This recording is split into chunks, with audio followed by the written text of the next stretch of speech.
Rochdale 13 with Alan Kilshaw over at Padgate, ready for training. You've said it's been going well pre-season so far. Who's impressed you the most? Oh, I think safe to say everyone's training well. The intensity of the sessions have been really good. It's hard to single people out. Probably say from the established players, the usual suspects, the good trainers, Ben Moores, Danny Yates, Lewis Galbraith's training really well. Josh Crowley's been good first pre-season with us, and Chris Riley as well. And then out of the new blokes, Gav Benyon's training really well. Jake Eccleston, Miles, really leading by example with that conditioning role as well. Rob Massam has been impressed with him. He's a real good athlete. Lewis Palfrey's and Gaz Manila's both brought something in terms of the training and their talk on and off the field, if you like, in the sessions. So I'm pleased with everyone, but those names off the top of my head have really ripped in so far. And you mentioned in the club's newsletter recently that there's a few players struggling from last season with injuries. John O. Smith, Marco Ratu and Dave Cookson you named. Do you have options to cover them players?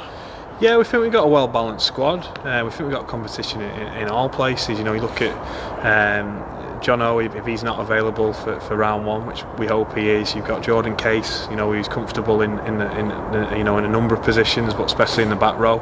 Joe could always play out there. Tayara and Gav Benyon's played a lot of back row for Halifax.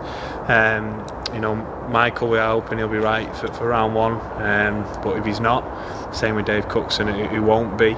Both centres, but we've got Jake Eccleston, Lewis Galbraith, Jack Holmes, who can all play centre. So we're pretty good. If the worst case scenario happened and we did need to lean on the dual registration or bring loans in, then it's something we'd look at, but I don't think it'll come to that. I think we've got a good squad and a lot of depth in those positions.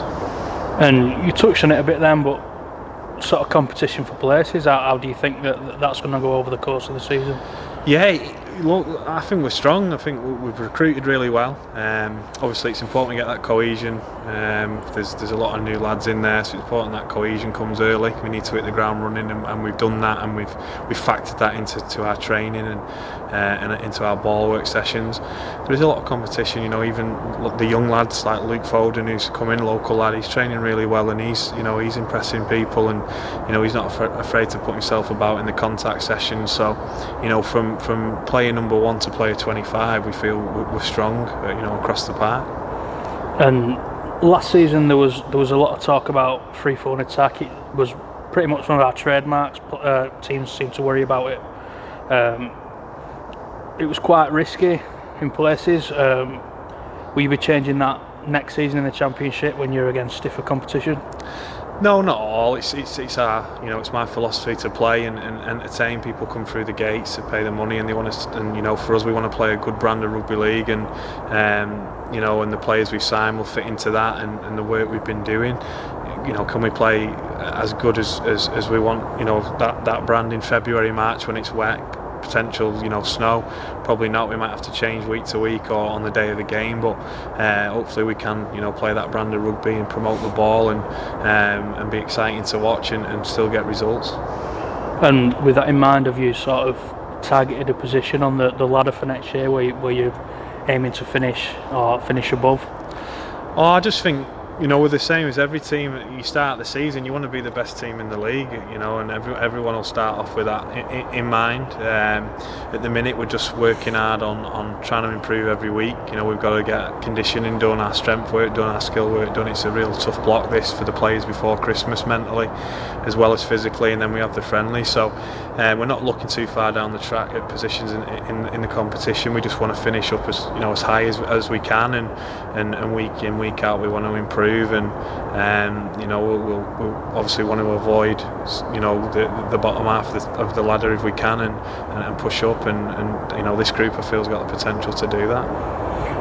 And with Wayne English and Paul Crook leaving the club in the off season, you've sort of named a leadership group, a nucleus of players that you think will direct the club and the team on the pitch. Will it be one of them that is the next captain of Rochdale Hornets? Have you had any thoughts on that?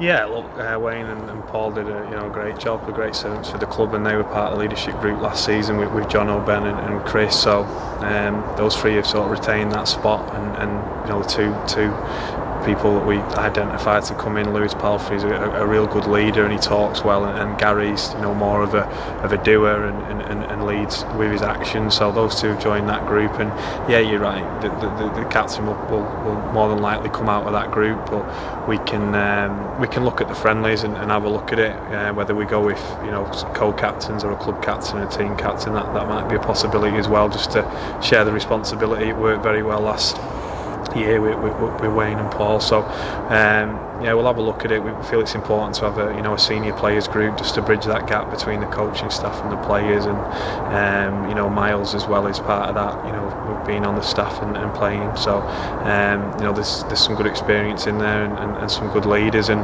there's some players who are natural leaders anyway, and they don't need to be in that group. Cheers, Alan. Looks like